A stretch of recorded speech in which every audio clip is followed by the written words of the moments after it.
kad zmaja počne nositi, a prekasno kaže drži. Da. A kad jednom zgrabiš onda moraš, znaš, nema ono...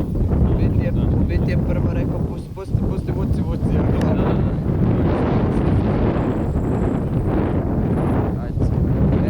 Šta radi jebote?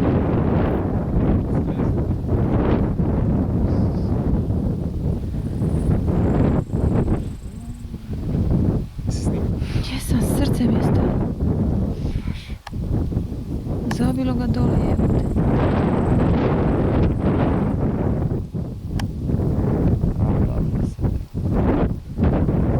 Previše na desno išao. Treba u smjeru vjetra, zato kad je spustilo, udarilo mu je u leđa. Kujiš, ali vjetar dolazi od tamo. Evo ga sad ide po centru. Čak i tamo penje, vidimo.